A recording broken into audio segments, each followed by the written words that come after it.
ज्ञानानन्दमयं देवं निर्मलं स्फटिकाकृतिम् आधारं सर्वविद्यानां हयग्रीवमुपास्महे वेदवेदाङ्गवेदान्तन्यायशास्त्रार्थकोविदम् अस्मदाचार्यवर्यं श्रीगोविन्दार्यं समाश्रये। इदं कविभ्यः पूर्वेभ्यः नमो वाकं प्रशास्महे वन्दे महिचतां वाचममृतामात्मनः कलाम्। नमः सर्वेभ्यः, सुस्वागतम मित्राणि। नमस्कार मित्रों, आप सभी का स्वागत है इस संस्कृत वल्ली यूट्यूब चैनल पर। आइए आज हम यहाँ पर अध्ययन कर रहे हैं आज उत्तर रामचरितम के 7 अंकों का कथा सारांश का। तो सबसे पहले देखते हैं कि जो उत्तर रामचरितम यह काव्य है, इसके रचयिता महाकवि भवभूति हैं। तो पहले लेखक के बारे में हम थोड़ा अध्ययन करते हैं। तो लेखक का नाम भवभूति है। इनके पिता का नाम नीलकंठ है और माता का नाम जातुकर्णी है। इनकी रचनाएं देखेंगे मालती माधवम, महावीर चरितम, उत्तर रामचरितम, इस प्रकार के इनकी 3 रचनाएं हैं। मालती माधवम में प्रेम और वीरता का सम्मिश्रण है। महावीर चरितम में श्री राम के जीवन की प्रारंभिक घटनाओं पर आधारित पूर्व भाग को लेकर के ही उन्होंने ग्रंथन किया है। उत्तर रामचरित में रामायण का जो उत्तरकांड है उस पर आधारित भगवान श्री राम का जो चरित्र है उसी को उन्होंने यहाँ पर काव्यबद्ध में किया है। तो आगे देखते हैं उत्तर रामचरितम का एक संक्षिप्त परिचय। इसमें 7 अंक हैं। यहाँ पर श्री राम के जीवन का उत्तरकांड, इसमें सीता का परित्याग, कुश और लव की कथा और सीताराम का पुनः मिलन, ये घटना इसमें शामिल है। यदि इसमें प्रधानता देखा जाए तो इसमें कारुण्यम भवभूतिरेव तनुते कहा है, अतः इसमें जो करुण रस है यह इसमें प्रधान है। इसमें दया, वेदना, करुणा की चरम अभिव्यक्ति है, ऐसा कहते हैं। इसमें सूक्तियाँ भी देखते हैं। तो उत्तरे रामचरिते भवभूतिर्विशिष्यते, ठीक है, इसको उत्तरे कर दीजिए। उत्तरे रामचरिते भवभूतिर्विशिष्यते, अर्थात भवभूति ने यद्यपि 3 ग्रंथ लिखे फिर भी उनको विशेष स्थान प्राप्त होता है इस उत्तर रामचरित से, ठीक है। फिर दूसरा आता है कारुण्यम भवभूतिरेव तनुते, यह प्रशस्ति उन्हें तब मिली जब उन्होंने इस उत्तर रामचरितम, इस काव्य को लिखा। आगे चलते हैं।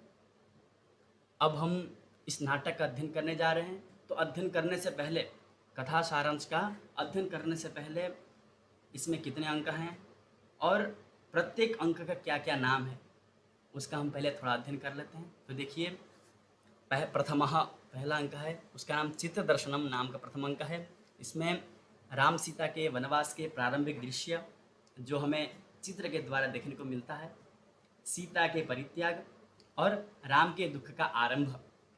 द्वितीय में वाल्मीकि आश्रम के निकट सीता का प्रसव पीड़ा से जूझना, कुशलव का जन्म, राम का अश्वमेध यज्ञ आरंभ।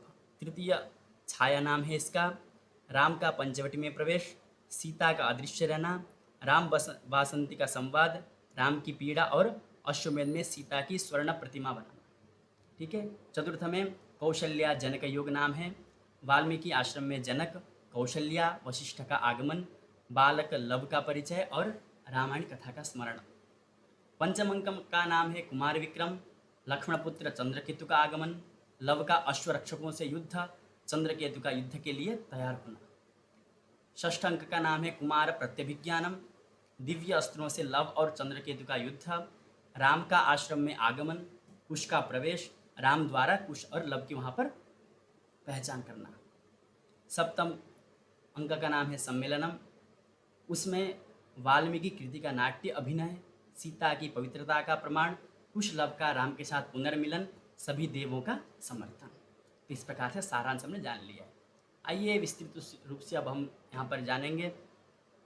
प्रथम अंक है स्थान अयोध्या। नांदी पाठ के पश्चात सूत्रधार नाटककार भवभूति का परिचय देता है और सूचित करता है कि राज्याभिषेक के समय आए हुए अतिथियों को महाराज राम ने विदा कर दिया है।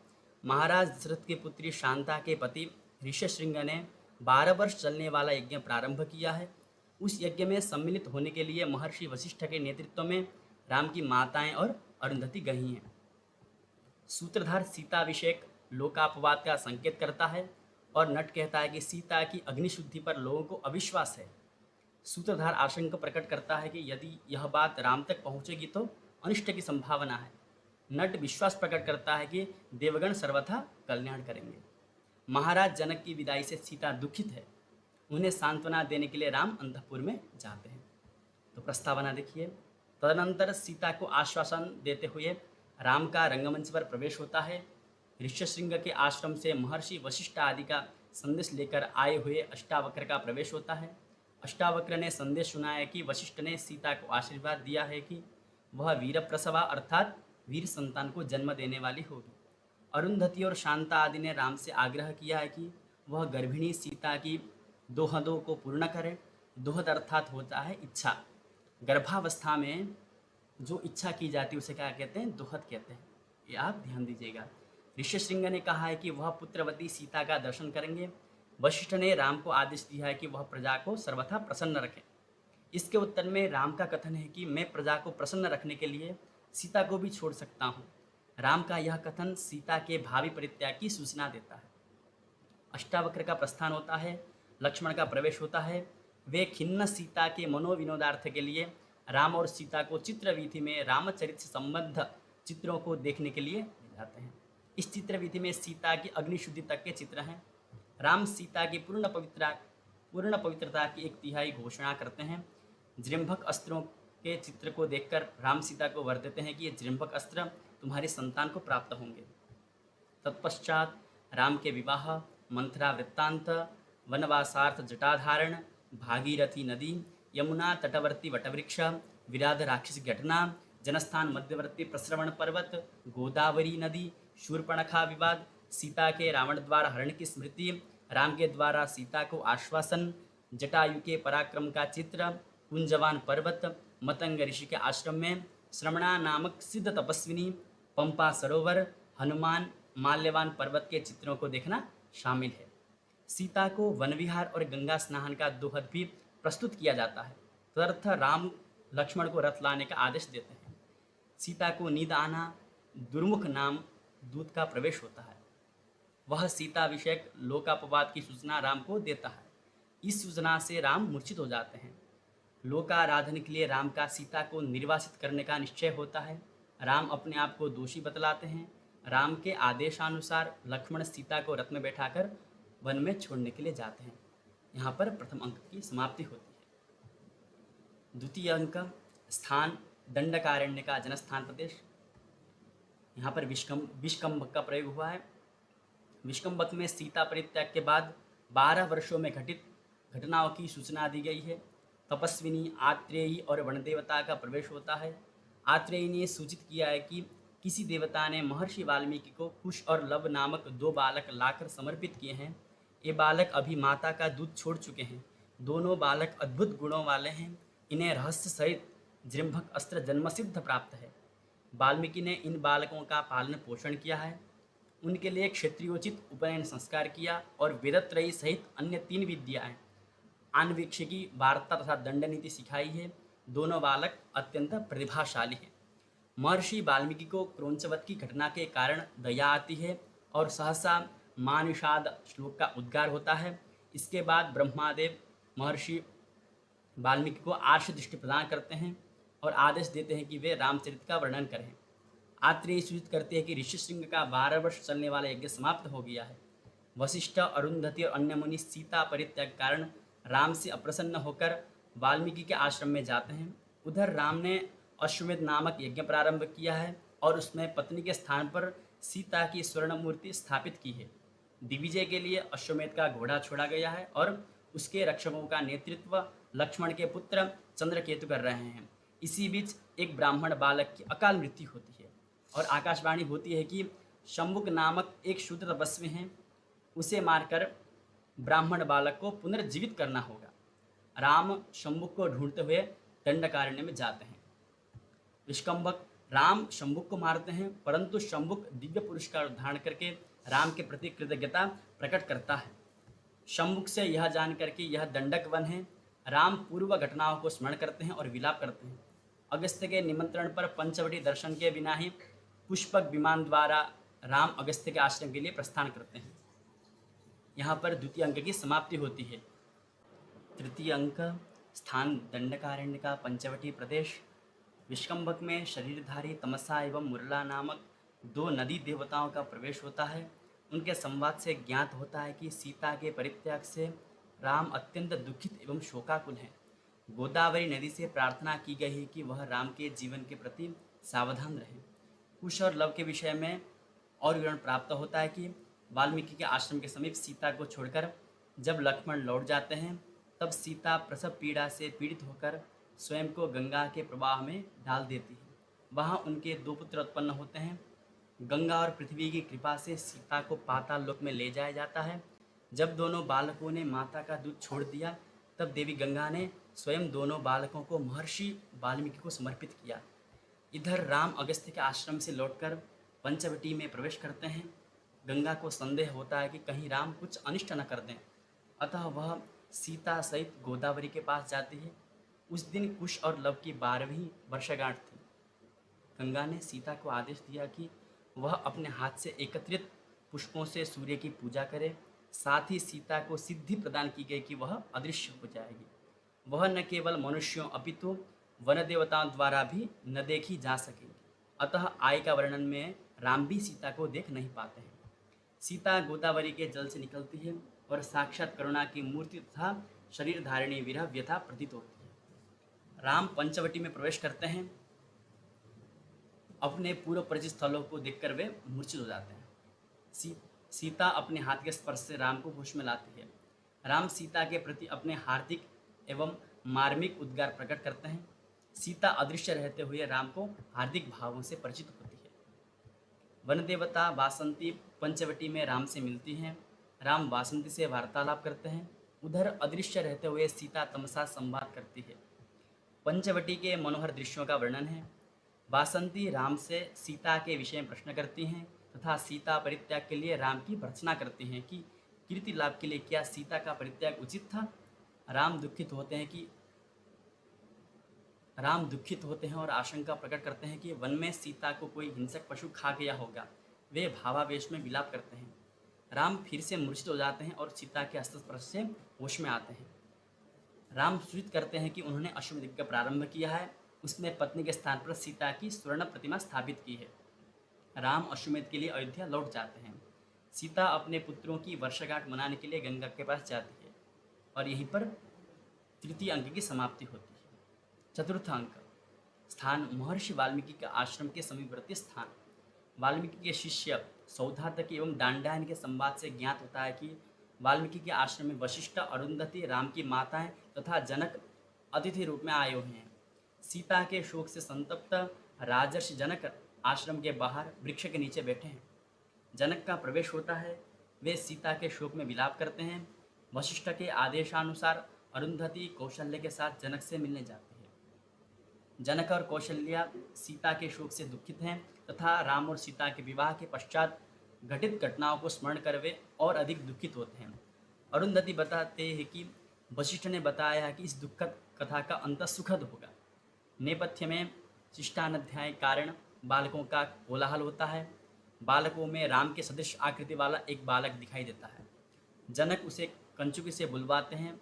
बालक लव आकर उन वृद्धों को प्रणाम करता है।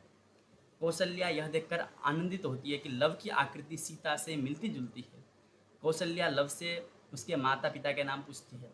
लव अपने आप को वाल्मीकि का पुत्र बताता है।